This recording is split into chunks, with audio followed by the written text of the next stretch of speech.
I'm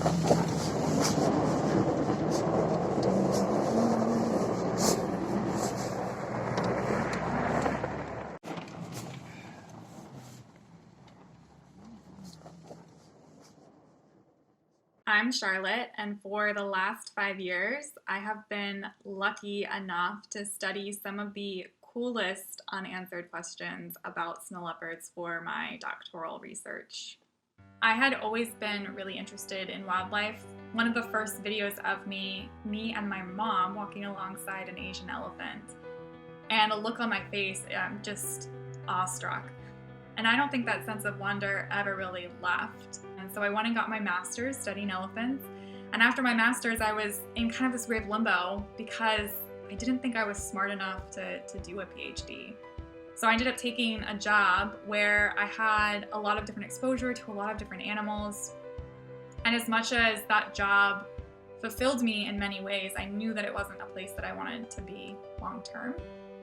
And so I kind of started my PhD out of desperation. I emailed potential advisors, and one of them got back to me. Little did I know that his response to that email would kickstart probably the most insane 5 years of my life.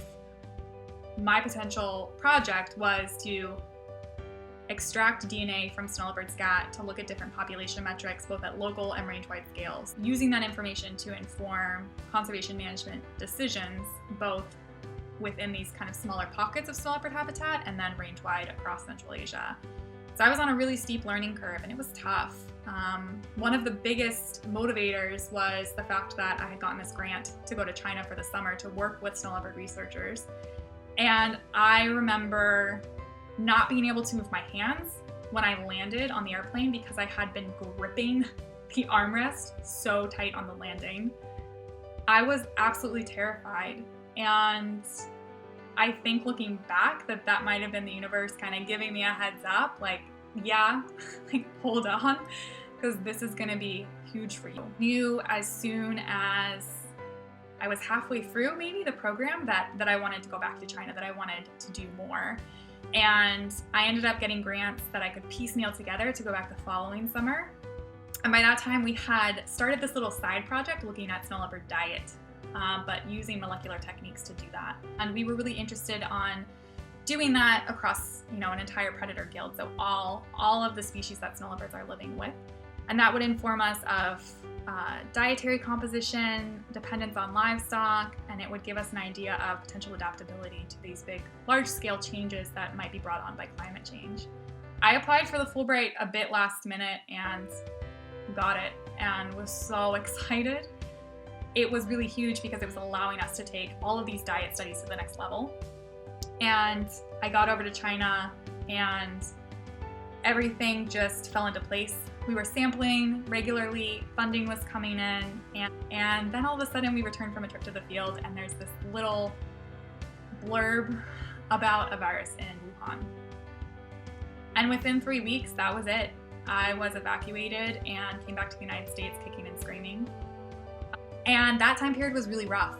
But I think for me, part of the most impactful thing that went along with my dissertation was working with local communities in snow leopard habitat, to the point where that became its own part of my doctorate.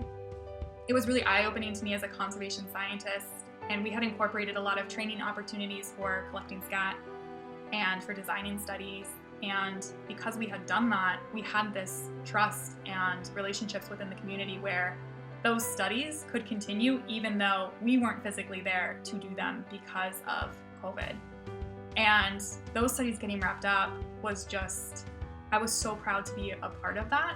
I learned so much during my doctorate about genetics and conservation science and Central Asia, but I think I learned more about myself than anything else, which has been by far the most rewarding thing.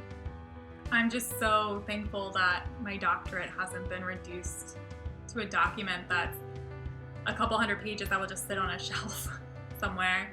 It will always be this time of my life where I got to do really amazing science and got to meet really incredible people and got to be a part of things that I could have never imagined when I first sent that email to my advisor.